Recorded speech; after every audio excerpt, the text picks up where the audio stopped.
Selena's POV. Naging okay naman ang pag-download nila dito, pero kahit paano, ay naging masaya ako sa pagkukunyari namin na talagang maayos kami at walang problema. I release a sigh, seeing him happy. I'm satisfied enough. Are they all gone? Calvin asked and gritted his teeth. What's his problem again? Did I do something wrong? That question always keep in my mind. I just shake my hand so that question will be gone. Oo, umalis na sila. Nanginginig kong sabi. Dahil nakatingin na naman ito na masama. His lips parted at unti-unting lumapit sa akin. My whole body is starting to shake. Napaismirk lang siyang tumingin sa akin. Mas lalo siyang umabante kaya umatras din ako. What is he planning? Na-corner niya ako at tanging malamig na pader ang nararamdaman ko sa aking likuran. Inalapit niya ang mukha niya sa mukha ko kaya napapikit ako.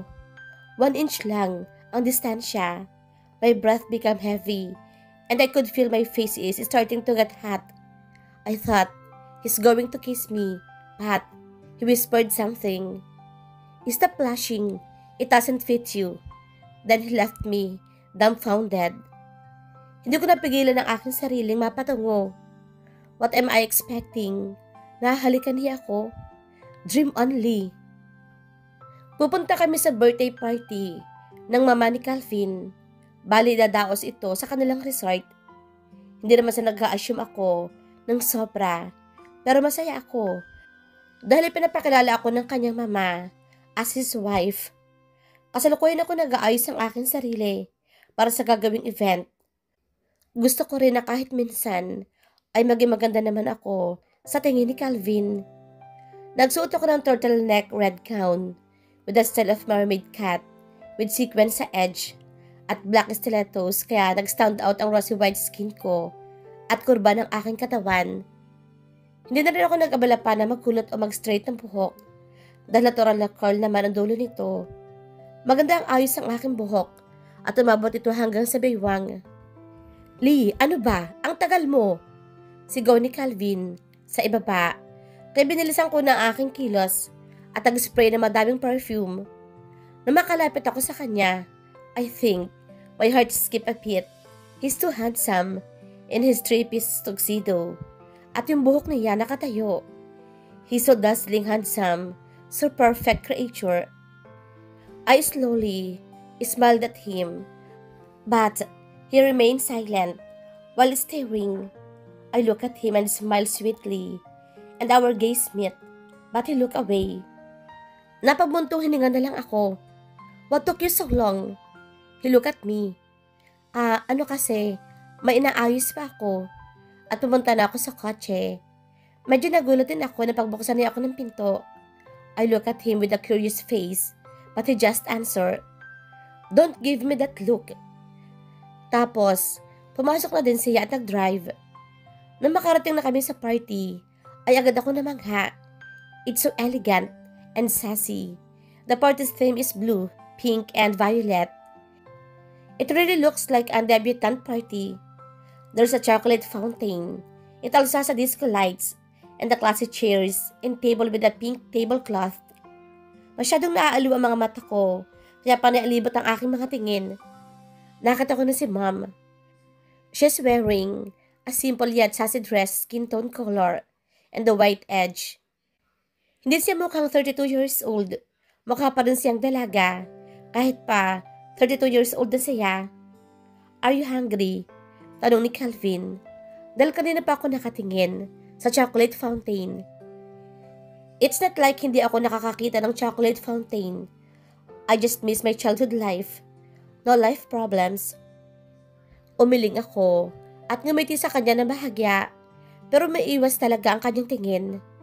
Doon lang ako. I smiled at him again. He just nodded his head. Kumuha ko ng marshmallow na nakita ko naka-stick at isinahod sa umaagos sa chocolate tsaka ito dahan-dahang isinubo. Napatipto at napangiting bahagya dahil na-miss ko lang gawin ito. Kumuha din ako ng coated white chocolate apple at kaagad din itong tinikman. Gosh, I feel like heaven. Ahem. Agad akong napatingin lang may tumikim sa aking likuran. Taka akong tumingin sa kanya, pero nakangiti pa rin siya sa akin. Perfect jawline, tempted lips, masculine broad chest, and the messy hair look makes him more handsome. It's Calvin. Looks like you're enjoying the chocolate fountain, huh? He released a smirk. Automatic naman akong napanguso. Tapos, bigla na lamang siyang tumawa. Pero bakit ganoon? Simpleng tawa lang naman ang ginawa niya. Bakit feeling ko, ang gwapo-gwapo niya? Biglang tumunog ang kanyang cellphone, kaya kaagad niya ako nilayasan. Hindi man lang nag-excuse. Hindi ko alam kung anong trip ko, pero sinundan ko siya dun sa may balcony at nakinig sa pinag-uusapan nila. They say I love you to each other at lumungan sa akin si Calvin. Kusang tumulo yung luha ko at nabato ako sa kinatatayuan ko. What are you doing here? Do you still love her? Who are you to ask that question? Oh, I'm sorry. I'm just your wife. I'm sorry for asking you that thing. He gritted his teeth. I can see the depth of anger and hurt in his eyes. You are nothing. That word stabbed my heart a million times. I did everything just to make you happy. I tried my best to stay beside you. I sacrificed everything, anything, because I'm hoping someday you're going to love me. Sigaw ko sa kanya at tuloy-tuloy ang paglandas ng aking mga luha. Sira na ako. Sarang-sara na. I'm not going to love any woman, including you, unless it's Luna. That's right, you can't love me. At tumakbo ako palabas ng venue. Calvin's POV. I didn't mean that words, but I don't regret saying those, if that's the only thing I can do. Para hindi na siya mas masaktan pa. Para mas maging madali na din ang pag-move on pag naghiwalay na kaming dalawa. Nakarinig ako ng pag-drift ng gulong ng kotse at sigawan ng mga tao. Yung babae nasa kasaan. Sigaw ng isang ginang. Hindi ko alam kung anong nangyayari sa puso ko, pero nararamdaman ko ang malakas sa kabog nito. Pinuntahan ko yung pinagkakaguluhan ng mga tao, pero habang papalapit ako, ay napakalakas talaga ng tibok ng puso ko. Nakita ko pala yung black stilettos na gamit niya kanina, ay agad ako napatakbo sa kanya at nalapitan. Naliligo siya sa sariling dugo. Lee, wake up! Wake up! Pilit kong sinasabi sa kanya. Of course, wala siyang malay. Why so stupid, Calvin? It's my fault. My life is full of fucking up. Asan ba yung nakabangga sa kanya? Bakit hindi kayo tumawag ng ambulansya? Galit kong hiyaw sa mga tao at ngayon palang tumawag yung iba sa kanila. Hindi ko alam kung tanga ba ang mga tao ngayon. Hindi sila agad tumawag ng ambulansya, bagkos ay pinagkaguluhan muna nila ito. Dumating si ma'am at agad akong dinaluhan sa pagkakasalampak sa sahig. What happened, son? Where's the ambulance? Nanginginig na tura ni ma'am. She's starting to cry and sob. Maya-maya lang ay dumating na ang ambulansya at inalagay si Lee sa stretcher. I want to kill myself. This is all my fault. Palakad-lakad ako sa harap ng pinto ng emergency room at inaantay ang balita tungkol sa doktor. If something's bad happened to Lee, I swear I can't forgive myself. Kasama ko sila ma'am na nag-antay dito sa emergency room at nakaupo sa waiting area. Lumabas na yung doktor at nagtanggal ng disposable mask at saka ako mabilis na lumapit. How is she, doc? Is she okay now? Can I see her? Bagamat sunod-sunod kong tanong, ay nasagot pa rin ito ng doktor. Actually, Mr. Maxwell, she's in coma right now. She's still unconscious dahil tumama ang middle part ng kanyang ulo na nagdulot sa kanya ng coma. Pagkapaliwanag ng doktor at dinala kami sa x-ray room at ipinakita ang x-ray ni Lee. Maya-maya lang po ay ililipat na din siya sa kanyang private room. Excuse me. At umalis na yung doktor. She's in coma because of me. Her life is full of hurt and betrayal because of me. I let her suffer the pain because of me. Hindi ko kayang pumasok sa kwarto ni Lee, pero tinatagan ko yung loob ko. She looks pitiful. Dahil may kung anong tubo at aparato ang nakakabit sa bibig niya. May malaking bandage din siya sa ulo at maraming pasa sa katawan. Dahan-dahan ako lumapit sa kanya at humingi ng tawad. San? Tawag ni Ma'am. I think umuwi ka muna at magpahinga. Look at you, wala ka ng tulog, sabi ni Ma'am. Pero tanging iling lang ang naisagot ko. No, umuwi ka na muna at magpahinga. Saka ka na lamang bumalik dito pag okay na muna. At ako nang bahala dito. Wala na ako nagawa, kundi ang umuwi na lang. Mag-iisang linggo na rin comatose si Lee. Palagi akong dumadalaw sa ospital, pero dumadaan lang ako at kinukumusta siya sa kanyang mami at daddy. Kasalukuyan ako naglalakad patungo sa kwarto niya para muling dumalaw. Mami, tawag ko sa mami ni Lee. Dahil araw-araw ay wala itong ginawa, kundi ang umiyak dahil sa sobrang takot at pagkamiss sa kanyang anak. Kumain na po muna kayo. Heto at nagdala po ako. Tumangutango ito at tumayo na nagpresenta na rin ako magbantay muna kay Lee. Dahil maya-maya lang ay papasok na ako ng opisina. I blame myself to death and guilt is starting to kill me. This is all my fault. She shouldn't be lying on this bed because of me. I'm giving Lee a chance if she woke up within this week or month. I'll do my part as a husband. Lee, wake up. I'm giving you a chance to enter my heart. Sabi ko sa kanya, I promise, I'm going to do that. Bigla nagaring ang cellphone ko. Kaya pumunta muna ako sa banda doon, sa bintana at sinagot ito. Hello, Luna. Calvin, pwede ka bang pumunta dito? Why? What happened? I need to tell you something. Hindi kaya makikipaghiwalay na siyang muli sa akin. I'm on my way. At pinatay ko na ang tawag maya-maya lang. Ay bumalik din ang kanyang mami. Kasama ang mga kaibigan ni Lee. Mami, aalis na po ako. Babalik na lang po ulit ako. Tumangutango naman ito. Bahagi ako niyo ko yung ulo ko sa mga kaibigan niya at umalis na. Si Deya, ang kaibigan ni Lee, ay ngayon lamang nakabisita sa ospital. Kahit pa isang linggo na ang nakakaraan, pare-pareho din kasi silang busy at may kanya-kanya ng pamilya. Danica, tungkol nga pala doon sa nakita natin si Calvin, totoo ba? Bago maaksidente si Lee, ay nakita pa namin si Calvin na may kasamang babae at pumasok sila sa isang restaurant. I think so, pero wala pa ako masyadong nakukuhang information bukod sa kanyang pangalan. Pinaimbestigahan pa namin siyang tatlo dahil kung nagkataon na ng babae nga si Calvin, ay baka hindi ko mapigilan na aking sarili at mapektusan siya. Flashback. Pumunta kami sa restaurant nila Danica at Chloe. Balak siya namin i-meet up ulit si Lee. Ang tagal naman ni Lee. Hindi pa ba sumasagot? Tanong ni Chloe at muling ibinaling ang atensyon sa kanyang cellphone. Patience is a virtue. Guys, learn how to wait. Sabi ko naman sa kanila. Hindi ko maiwasang mapairap.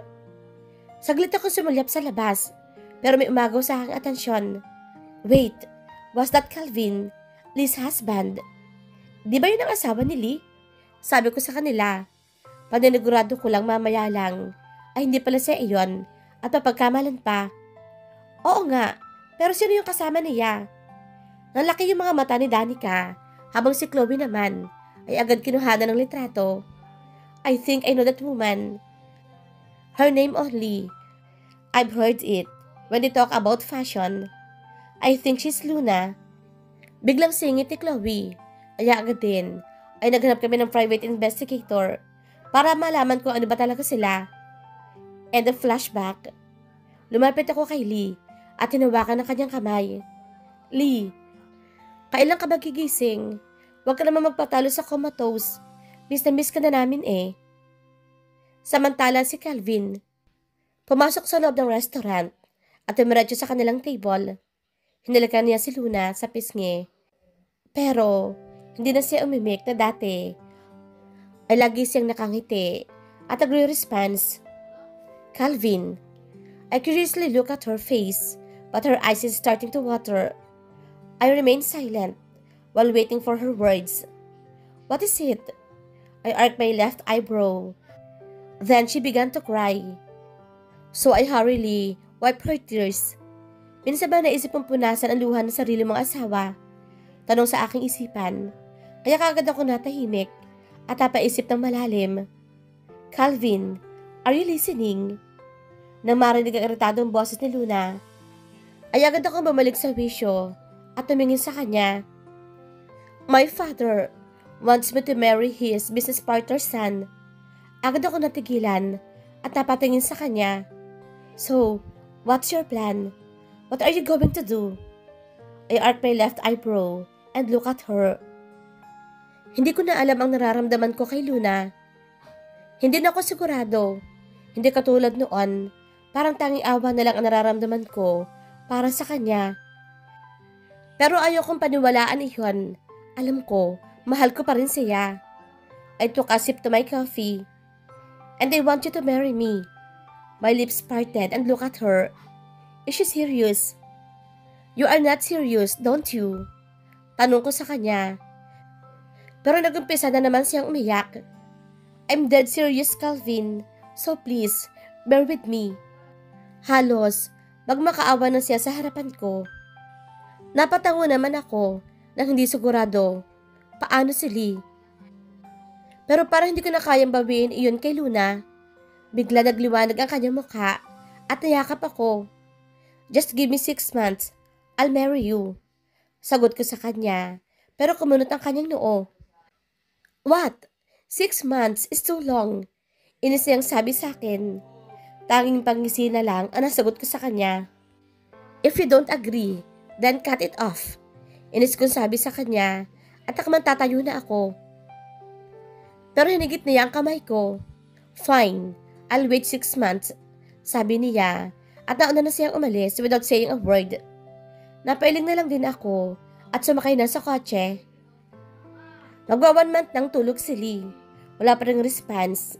She's still unconscious, sabi ng doktor, pero she's doing great. Kakapasok ko lang dito sa room ni Lee para i-check siya at dalahan ng prutas. Siguro nga tama na rin ang desisyon ko makipag-divorce sa kanya at ibigay ang kalayaan ng isa't isa. Lee, kailan ka magigising? Out of blue kong tanong sa kanya. Nagulat ako nang biglang kumarap yung kanya mata, tapos bigla siyang dumilat. Kaya agad ako napatakbo palabas ng room at tinawag yung nurse at doctor. Kaagad nilang chinek ang mga mata at katawan ni Lee. Nagising siya na mas maaga kumpara sa mga karaniwang nakokomatose. Pagkapaliwanag ng doktor, kaya kaagad ako nagpasalamat sa kanya. He's okay now, Mr. Maxwell. Tinapik pa ako ng doktor sa balikat at sakay tutuluyang umalis. Lee, how are you? Kinakabahan kong tanong sa kanya dahil hindi maganda ang huli naming pagkikita bago siya maaksidente. Itinuro niya ang tabi ng kama niya kaya kaagad ako umupo doon. Ikinabigla ko ng sobra, yung bigla niyang pagyakap sa akin na mahigpit. Sorry, sa sinabi ko sa iyo nung gabi. I didn't mean it. Hinayaan ko na lang siyang yakapin ako at marahan ko hinimas-himas ang kanyang likod. No, I should be the one to tell you that. I'm sorry. Pinunasan niya ang luha sa kanyang pisngi. Kailangan ko nang sabihin sa kanya yung tungkol sa divorce para nakaredy na siya kung sakaling mangyari na ang araw na iyon. I have something to tell you. Nagangat naman siya ng tingin sa akin. We met each other's gaze. She blinked her eyes like a kid. I released a big sigh, then looked at her eyes. What is it? Tanong niya. I want a divorce. Natigilan siya, saglit, at bigla lang simulang pumatak ang kanyang luha. Why? Did I do something wrong? I feel pity for her. She's always in pain when she's with me. Hindi mo lang siya nagalit ng dahil sa akin, kaya siya na-comatose. No, yun lang ang tangi ko na isagot sa kanya at yumuko na lang ako. Was it, Luna? Gulat ako napalungo sa kanya at tumango. Ngumiti siya ng mapait. Hindi pa man niya sinasabi pero alam ko kung ano ang laman ng kanyang isipan. Okay then, I'll let you go, just give me this chance. I'll send a divorce paper. Tumingin ako sa kanya at nagpasalamat. Pero puno pa rin ng kuryosidad ang aking sistema. What does she mean?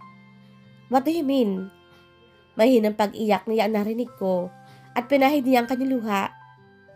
Magpapakasal na ba kayo ni Luna? Tanong niya. Pero alam niya kagad. Stupid. Of course. Ano pa bang kanyang iisipin? Makakipaghiwalay ka sa kanya, di ba? Tumango-tango na lang ako sa kanya. Kailan ang kasal? Alam kong pinipilit lamang niya magpakatatag, pero alam ko rin, hirap na siya. After 6 months, isang tanong, isang sagot, wala akong mahanap na explanation na nararapat kay Lee. Then, give me the 5 months, do your part as husband. Kahit may tarato mo lang ako na mahal mo ako, ibibigay ko sa iyo ng kalayaang gusto mo. Pinunasan niya ang kanyang mga luha, saka humiga at tumalikod sa akin. Pero hindi ko kayang gawin iyon dahil mas masasaktan lang siya. Pero kung ito ang tanging paraan, then fine. Pumapayag ako sa gusto niya. Okay, sagot ko sa kanya. Muli siyang humarap sa akin at mapait na napangiti. Selena's POV. Pagising ko, ito agad ang bumungad sa akin. Siya ang ginawa kong dahilan kung bakit ako lumaban para mabuhay. Tapos, wala rin man palang patutunguhan. Ayoko na. My life is so fucked up. Sawang-sawa na ako. So I take that 5 months as a chance to fall in love, Calvin. At kung hindi ay tatanggapin ko, magiging masaya ako para sa kanila kahit hindi ko na kaya.